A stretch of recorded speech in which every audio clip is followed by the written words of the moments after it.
Welcome to the Investor Coaching Show, a podcast to help you get an insider's view of the financial world and escape common investment traps. We look at the financial news of the day and help you make sense of it so you can relax about money. And here's your host, Paul Winkler. All right, we're back here on the Investor Coaching Show. Paul Winkler, Evan Barnard, Dan Hill. Okay, guys, there's only one thing that would ever get me to move to New York. No, there's nothing really get me to move to New York. I wonder what that was. Nah, there's really nothing. Maybe Florida. Maybe Texas. Now, not that I'm planning on moving, guys, but there is something that makes me go, ho, ho, ho, ho, ho, ho. You ready? You guys know the thing that I'm holding out for. Flying cars. Oh, there you go. You know that's what I'm holding out for, right? Oh, before you can make the move. Okay. Flying cars will take off in American skies this summer. This summer, federal government announced a new pilot program designed to get new kinds of ultralight vehicles, EV, because I've talked about this forever. We have to, you save for retirement because you think retirement's pretty cool. You're going to want to go visit the grandkids. Hopefully you've got grandkids. If you don't have grandkids, you go visit the world. You do whatever you're going to do. Go visit the world. Yeah, you go wherever. You can visit somebody else's grandkids. There you go. But the thing that is in the back of my mind, there's something that you need to be saving for in retirement. Yeah. Now, I made that comment a little bit earlier, and I hope it hit home for some of you, younger people. If you're already up there in age, there's it could be a source of make you a little bit scared. But the thing that it just hit me across the head this past week is thinking about the number of people that are getting long-term care expenses paid for through welfare. Mm-hmm. That to me is just, they're going on welfare. And you hear about law firms setting up all kinds of trusts and doing all of these types of things to get you to qualify for 10 care, which is basically welfare. And I just shake my head and go, do you recognize what you're doing? Is this maybe the way you really want to go? But, I think a better way is make sure that you're financially stable so that when you get to retirement, you're not worrying about this garbage. But the other thing you want to save for is when they got an electric, you got toys like this. I'm going to want one. And my wife's like going, what do you have, a death wish? And I says, you have one of these things up there that has, last I looked, it's probably somewhere in the neighborhood of 20,000. And I remember my dad in the Air National Guard getting a patch because it was a big, big deal. 10,000 hours in the air. Oh. I remember when he got that patch, and that was a pretty big deal.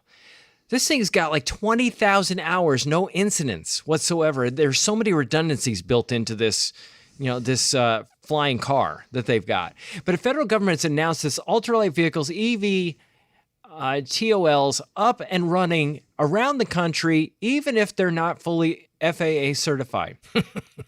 So they have these flying cars. They can take off and land with little space like helicopters, but function like airplanes, because they basically take off vertically and then they go and they move. 8 regions across the U.S., New York, New Jersey, Texas, Florida, Albuquerque, New Mexico, will take part in a 3-year pilot program so it's a 3-year pilot program. They're going to test this thing, and I can hold out 3 years, so I won't move. But we have an office in Texas, don't we? Well, we do. Ain't never been there, but they tell me it's nice. I'm like Joe Walsh. Just commute in your flying car. No. I don't commute. I'm a homebody, man. That's just the way I work. But I think it's fascinating that this is where they're going, and coming to a backyard near you. And what I think is really cool is that they have the federal government. And that has been the big holdup. It's not that this technology doesn't exist. Right. It exists. We got it. How fast do they go? Oh gosh, that's a good question, Danny. I know that the distance that some of them go is only like 30 miles. Oh. Some of them are short. Some of them go longer than that. There's some that only go, they're battery powered. Some of them only go like 30 miles, but they'll get you here. In case you didn't know, Texas is a little further than 30. But there are some that go much further. Cool. But they'll have, it depends on whether they're battery powered, whether they're gas powered, or how they're actually operated. Yeah. So, some of them, you literally jump into a flight simulator and you learn how to do it in 60 seconds. Yeah. And Wow. you basically push a button. It's like, how do you get them to not run into each other? Well, you got 5G. They talk to each other while they're in there.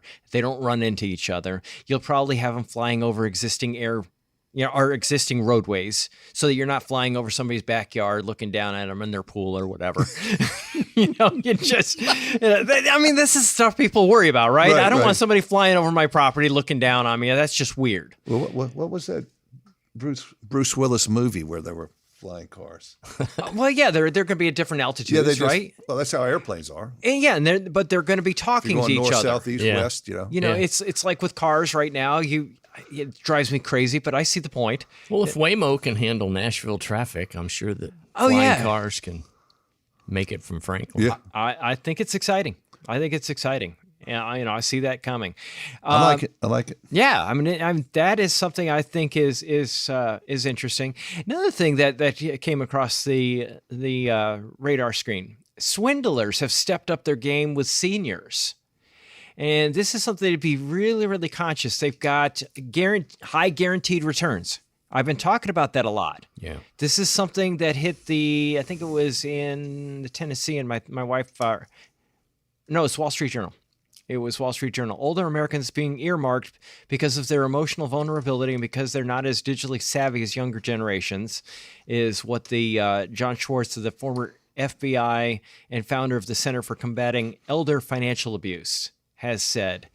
And they're talking about things that you need to be doing. You need to be really, really watching the fake cryptocurrency ventures. Oh my gosh. Heard something about that the other day. Danny, you seen some of that stuff? Yeah, so it's been a couple of years ago, but we'll revisit it. So, because we were talking a little bit about that in NerdCamp, some of these scams. Mm-hmm. And we had a guy that called us, and had said, hey, I made a lot of money on Bitcoin. And so I want to do some, diversification and blah, blah, blah. Mm-hmm. So he comes in and disabled vet. That's a key point for me. In the VA hospital, a nurse connected him and got him interested in Bitcoin. So you guys know this, but I like to tell the public out there. So this is Danny's mad. Okay, good. I knew I'd get Danny's some mad. point in this show get you mad. So he starts telling us his story, and my younger partner, 40 years old, younger than us, is more up to date on that kind of stuff. So, and you guys probably know this because I don't mess with tech. You guys are much techier than me. So they had created a wallet for him. Mm-hmm. It's no different than our software planning, where I can put in there that you have 1,000 shares of NVIDIA, and you go, wow, I'm really wealthy. Here, watch this. Now you have 1,000 shares of Amazon. You're even wealthier. So we can add that in.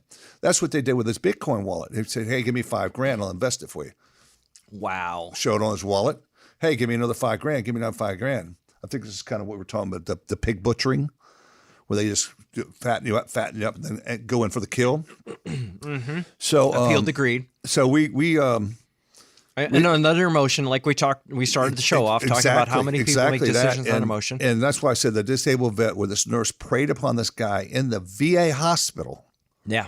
Okay, and we had to comes in our office on a cane, served over in the Gulf War, and we said, dude, we hate to be the bearer of bad news, but you ain't got no money. Oh, gee. And I said, do this for me. Text her right now, because she's asking for another $10,000. I said, text her right now and tell her, no, I can't get it right now. Actually, I need some money. Mm-hmm. And she got angry. You could tell texts are angry. So she got angry with them. Yeah. And I said, text her. So anyway, we saved her from any further losses, but that one just makes me mad. Well, it reminds me that there was this one where this lady was working at a convenience store, and she noticed an older person over at the ATM, Yeah. right? And person was trying to get this older person to withdraw money and called the police, I think it was, or something, and they went in there and they stopped the person right in their tracks. But they said swindlers are increasing. They're contacting seniors by phone, email, text, appearing in person, pretending to be agents of the Internal Revenue Service, Medicare, Social Security Administration, or other government agencies to discuss account issues. And what they're doing is they're using fake AI voices to trick victims, phishing text, email, link to click installs they're clicking, click on this, and they're installing malware on their computers. And they've got the claims are all over the place. They're saying, you owe back taxes. They're scaring you owe back taxes. The IRS is going to get you. Yeah. I mean, immediate payment, or you're going to be deported, for people that are from outside the country. And there's a problem with your Social Security account. And or alleging that it's been linked to a crime is another one that they said that they had. And your scammers pretending to be from Medicare, about to claim a benefit or ask for your card number and personal information, threaten to cancel benefits if you don't comply. It's scary. Yeah. You have got to, like, for example, we have stuff in here. I don't know if you guys have had this, but I've had situations where somebody tries to withdraw money. We've got 3 layers of protection for investors, and they have to get through all 3 layers. And literally haven't had a situation yet where it hasn't been stopped. But I'm telling you, people try. Oh yeah, it just recently happened to me, Paul. So and this the brains that these people possess, if they put them to good use. Yeah, they would be able to solve the world problems. Yeah, and I wasn't checking my email, so I was traveling down to Florida. Had to stop at a bank out of town, so I had to get verification, all this stuff. On Monday, my brother, who's my CPA, says, "Hey, do you want me to wire?" I was buying a house, so he's, do you want me to wire another $30,000 to this person in Knoxville? I went, what? What are you talking about? He said, I got an email from you that said this person in Knoxville needs 30 grand. I said, no. I'm in Nashville. I'm not in Knoxville. So my brother's pretty intelligent. He says, no problem. So he's, no problem. Send me your driver's license so I can verify you.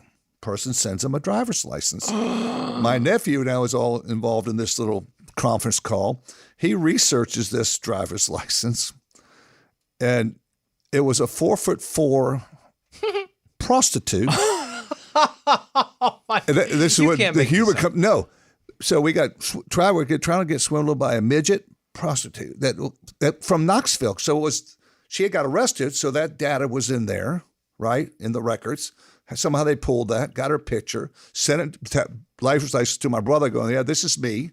Send me the 30 grand. I mean, it was just crazy. And I was ignorant to this. I don't know if you guys were. I told Ev. They had got into my email and set up a folder in my email and forwarded all my emails to that folder. So when I looked at it, I said, oh, wow, yeah, I haven't got an email in 3 days. I did, but they all went in this folder. They knew it was there. I didn't know it was there. Anyway, they didn't get any money from me, but there's the kind of stuff that makes me mad that I want to put out there on the radio, make other people don't succumb to these kind of things. So. That reminds me of that 4 foot, it's a psychic that got out of jail, a small, medium at large, right?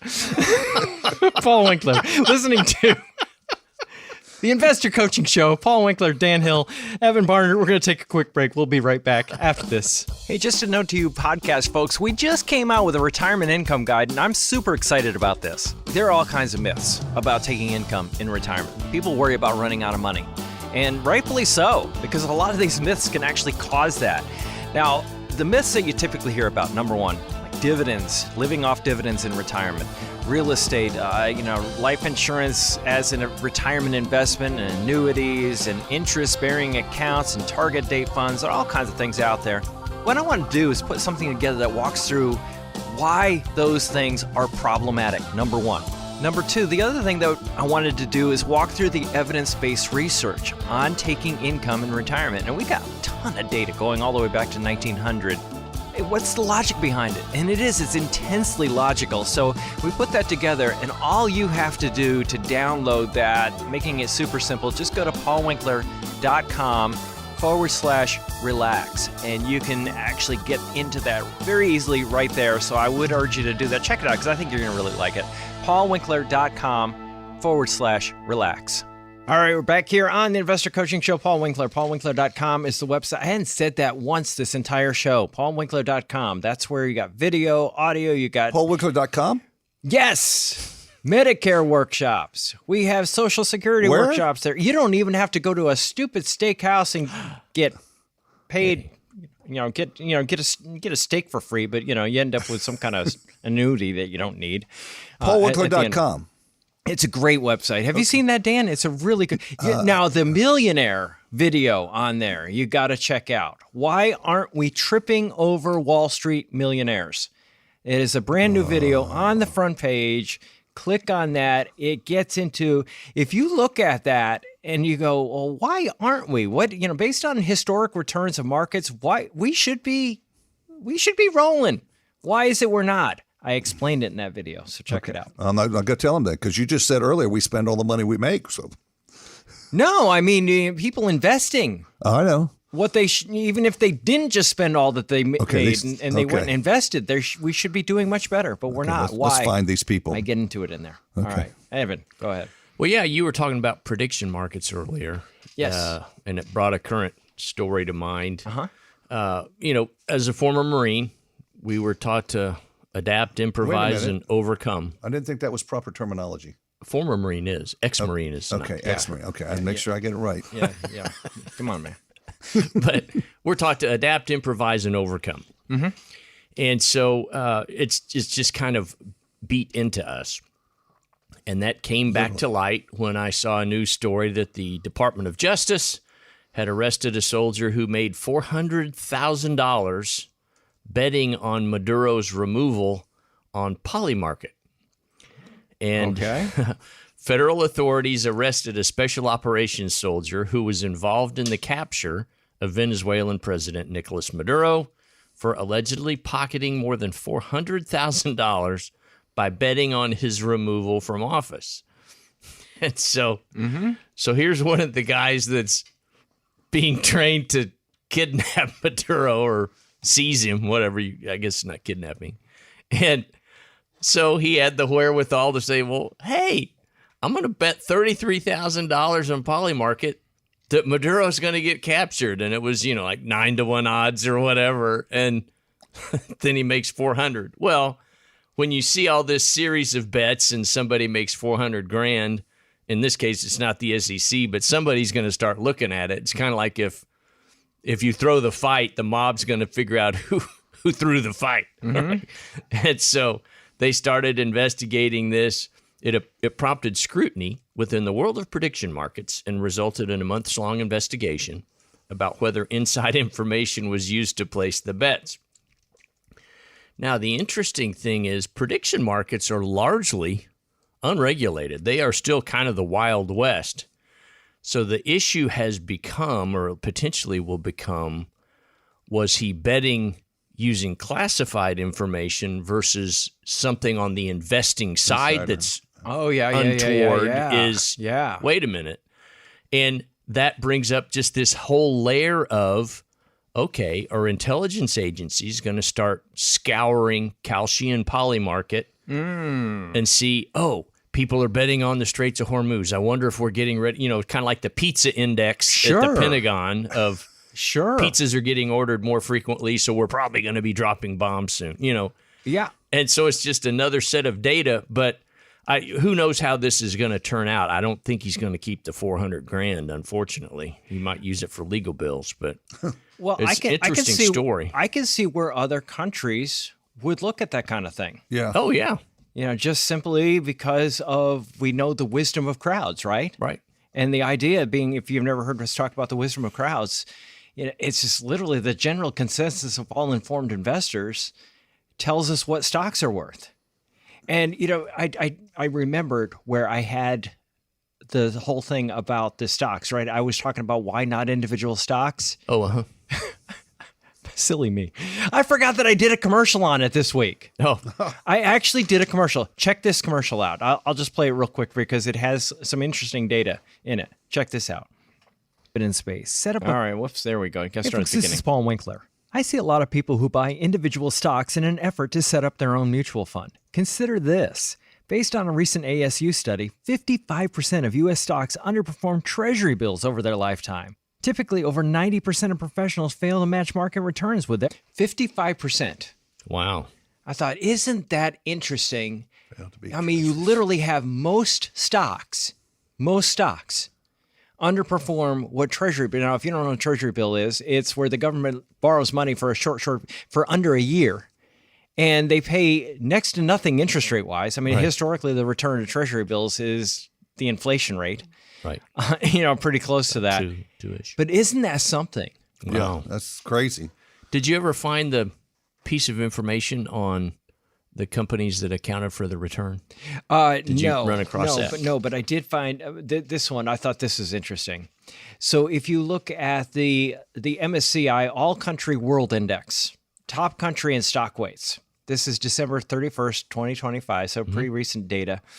You look at the value of the top companies in the U.S., so the Magnificent Seven, as we call them. Yep. So you got NVIDIA, you got Apple, you got Microsoft, you got Alphabet, you got Amazon, Meta, and Tesla. So that's 21.7% of, if you look at the U.S. Now, if you look at that compared to the world, the value of those companies is equal to the value of all the stocks in Japan, UK, China, Canada, France, Taiwan, and Germany. Wow. Is that not just mind-blowing Wow. to you? The value on paper. Valuation. And you go, well, what could possibly go wrong? Where you have these, because you have the S&P 500. A lot of people concentrate so much money in that one index. And it's almost, not quite, but it's close to 40% of the value of that index is just 10 companies. Yeah. Right. Wow. And, what could possibly go wrong? That's interesting. But yeah, I thought you guys would find that fascinating.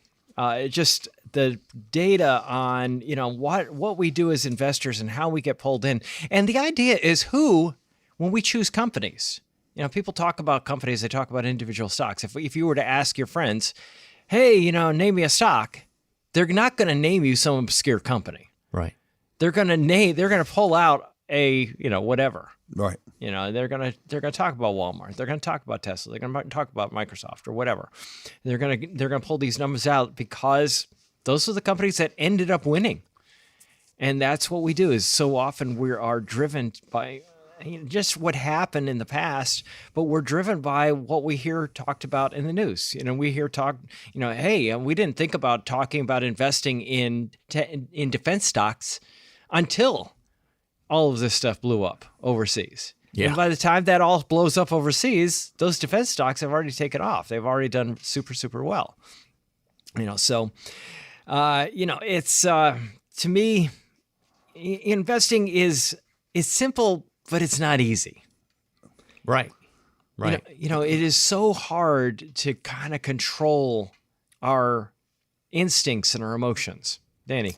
No, just so at our level, Paul, this was circling back to Nerd Camp again. And one of the other guys made this comment. He said to all those people that were presenting at the PhD level, I'm so glad that you're in the asset management business and we're in the asset gathering business, and keeping this down on Main Street. Keep it simple. Like you said, own equities, diversify, rebalance, buy and hold, and keep the emotions straight for them, not let them get emotional. And the amount of research they're doing at that back office level is incredible. It is amazing. Incredible stuff. Yeah, it is amazing. And, a lot of the research is not in what is going to do well next. No. What areas of the market, what should we be doing right now, and what areas are getting ready to take off. It's in how do you reduce the expenses to the end investor. And the other part, which kind of what you just talked about, is we have the S&P 500, okay? So that's indexing. And this is a structured thing where we go in there and look at all 500 of these companies and go, no, we don't really want to own all 500. We may only want to own like 495. Right. Because there's 5 of them that don't hit those factors of profitability, momentum, et cetera, et cetera, et cetera. So they don't qualify. So that's the difference between pure indexing and the research and the academics and the science that we're implementing. Historically, there's a big difference, has been a big difference between those different things. Yeah. Simply because when you just blindly put it together, you can have really low management fee, super low management fee, but you historically miss out on so much return. And maybe taking more volatility. Yeah, you bet. Hey, this is Paul Winkler. Hope you enjoyed today's edition of the Investor Coaching Show. If you want to learn more about what we do, go to our website, paulwinkler.com. Until next time, I'm Paul Winkler, reminding you that I believe that more educated investors are more confident investors, and confident investors are more successful investors. Have a great one.